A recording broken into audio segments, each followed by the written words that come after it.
Hello friends, मेरा नाम नदीम हैदर है और इस वीडियो में हम जो स्टार्ट करने वाले हैं वो एविडेंस एक्ट के अंदर जो चैप्टर 10 है जो कि डील करता है आपका एग्जामिनेशन ऑफ विटनेसेस से रिलेटेड। तो उसके जो सेक्शन हैं उनके रिलेटेड हम बात करेंगे। इसमें जो आपके जो सेक्शन कवर हैं इस चैप्टर के अंदर वो है 135 से लेकर 166 तक आपके जो सेक्शन हैं।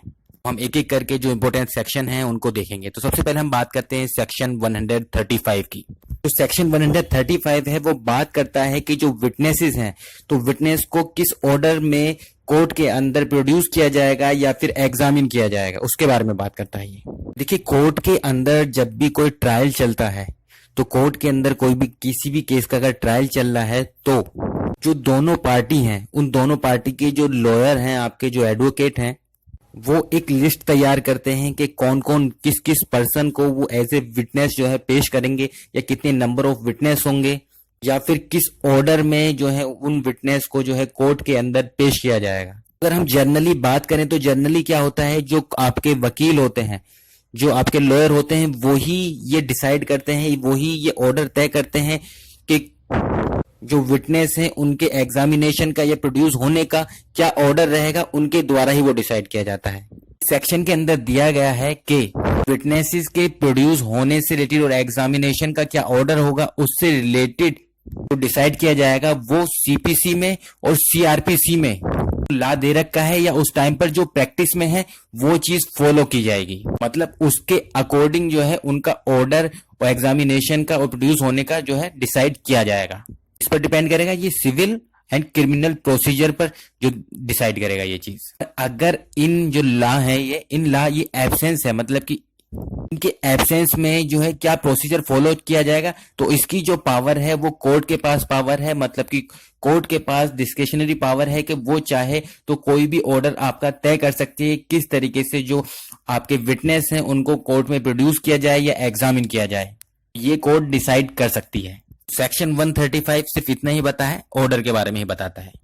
अब बात करते हैं सेक्शन 136 की। सेक्शन 136 जो रिलेटेड है उससे रिलेटेड है कि जो एविडेंस पेश किए जाएंगे क्या वो एविडेंस एडमिसिबल होंगे या नहीं होंगे, तो ये कौन डिसाइड करेगा? ये डिसाइड किया जाएगा जज के द्वारा। मतलब पार्टीज के द्वारा जो एविडेंस पेश किए जा रहे हैं क्या उनको स्वीकार किया जाएगा उन एविडेंस को या नहीं किया जाएगा, ये डिपेंड करेगा आपका जज के पास। जज के पावर है तो ये जज के डिसीजन पर डिपेंड करता है। तो जज के पास पावर है कि वो ये चीज तय करना कि जो एविडेंस पेश किया गया है वो एडमिसिबल है या नहीं है।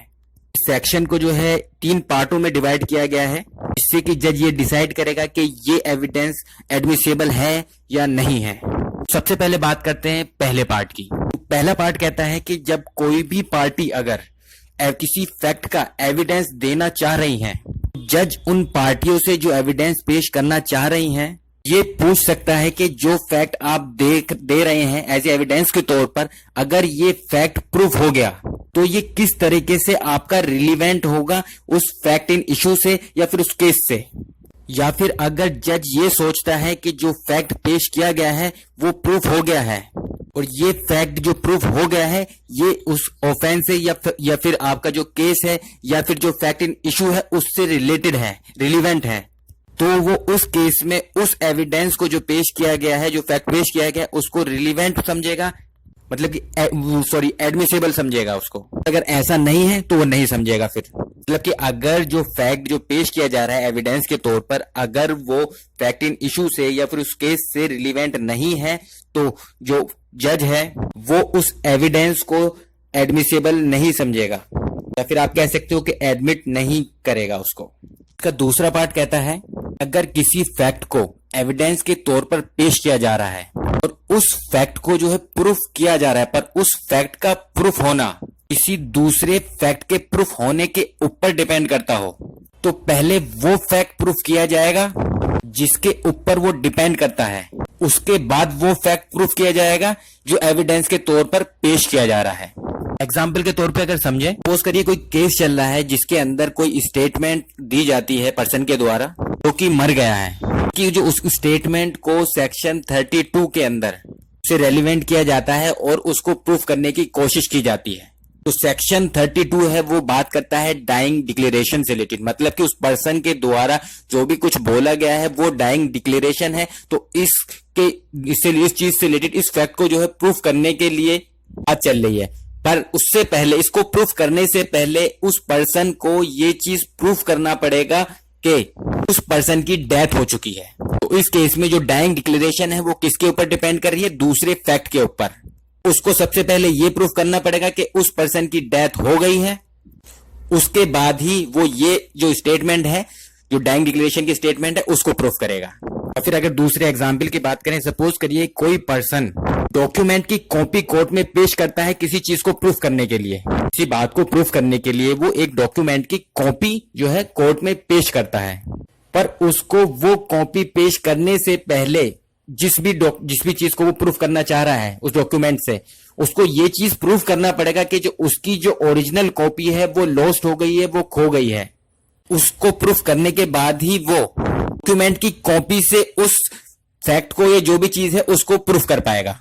ये आपका सेकंड पार्ट है। पर इसमें सेकंड पार्ट में जो नोट करने वाली बात है ये है, अगर पार्टी कोर्ट से ये प्रॉमिस कर ले या कोर्ट से ये चीज कह दे कि वो दूसरा फैक्ट जिस पर पहला फैक्ट आपका डिपेंड है उसको वो बाद में प्रूफ कर देगा, कोर्ट इस चीज से सेटिस्फाई हो जाए, तो उस केस में कोर्ट जो है उसको पहले पार्ट को पहले प्रूफ करने की इजाजत दे सकती है। तब कोर्ट के पास ये डिस्क्रिशनरी पावर है।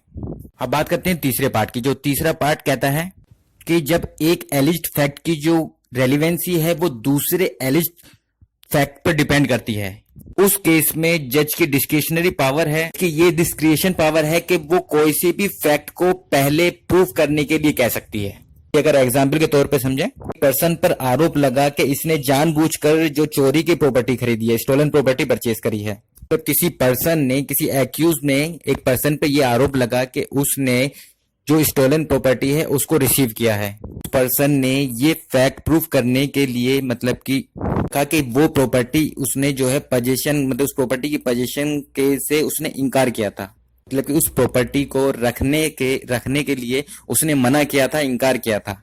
अब वो इस फैक्ट को प्रूफ करना चाह रहे हैं। जो उसने मना किया है इसकी रेलेवेंसी किसके ऊपर डिपेंड करती है? इसकी रेलेवेंसी डिपेंड करती है कि क्या वो प्रॉपर्टी जो है चोरी की है या नहीं। यहाँ पर कोर्ट की जो डिस्क्रिशन पावर आ जाती है, पर कोर्ट कह सकता है कि पहले आप ये प्रूफ करो कि वो प्रॉपर्टी जो है वो चोरी की है या नहीं है, तो बाद में ये प्रूफ करना कि आपने उसके पोजीशन से इनकार किया था, मना किया था। फिर इसके अपोजिट भी कह सकता है कोर्ट, वैसा वर्सा, कि पहले ये प्रूफ करो कि आपने इसके पोजीशन से इनकार किया था, बाद में आप ये चीज प्रूफ करना कि ये जो प्रॉपर्टी है ये चोरी की है या नहीं है। यहाँ पर हमने तीन चीज देखी इस सेक्शन के अंदर। पहली चीज, जो भी फैक्ट वो प्रूफ करना चाह रहे हैं वो रिलीवेंट है नहीं है, मतलब उसके रिलीवेंसी के क्या ग्राउंड है। तो अगर कोर्ट को लगता है कि हाँ ये रेलिवेंट है, आपका जो ग्राउंड बता रहा है वो आपके रेलिवेंट है, तो वो उसको एडमिसेबल आपका मानेगा, वरना नहीं।